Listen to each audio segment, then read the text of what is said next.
Nebraska man was used for years as evidence for evolution. All they found for Nebraska man was one tooth. That is the entire Nebraska man right there. Then they built an entire man from that one tooth and later made him a wife. Now you have to really be good to know what his wife looks like from his tooth. Later they found out the tooth actually came from a pig. There's the real Nebraska man.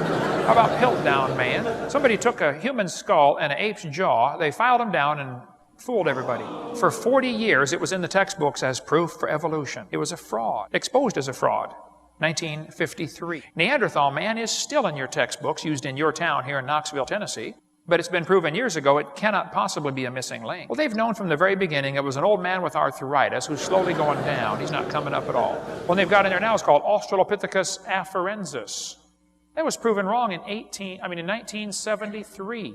They've got Australopithecus africanus, or afarensis, better known as Lucy. How many have ever heard of Lucy before? Now, the bones of the skull were crushed thoroughly, could not tell anything about the skull, but when they put it together for your kid's textbook, they can make it half human, half ape.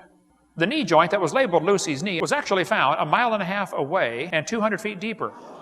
But National Geographic labeled it Lucy's knee. It's not Lucy's knee. It's 1.5 miles away, for heaven's sake, okay? Lucy's knee angled off to the side, the femur angled. And Donald said, see, that proves she's becoming a human. No, any monkey that climbs trees has an angled femur. What he found was a tree-climbing monkey. It's not proof it's becoming a human. He said, well, the bones are slightly bigger than a regular ape. Well, that's true. It doesn't prove it's becoming a human. The bones of a Clydesdale are slightly bigger than a regular horse. It doesn't prove it's becoming a truck, for heaven's sake. Okay? Homo erectus is still in the textbooks. Homo erectus used to be called Java man. Then they changed it to Pithecanthropus erectus and now called Homo erectus. What they found was an ape's skull cap, 3 human teeth, and a thigh bone found a year later 50 feet away. Du Bois put them all together and said, we have a missing link here. You don't even know those animal bones go together. 3 teeth, thigh bone, and a skull cap from an ape.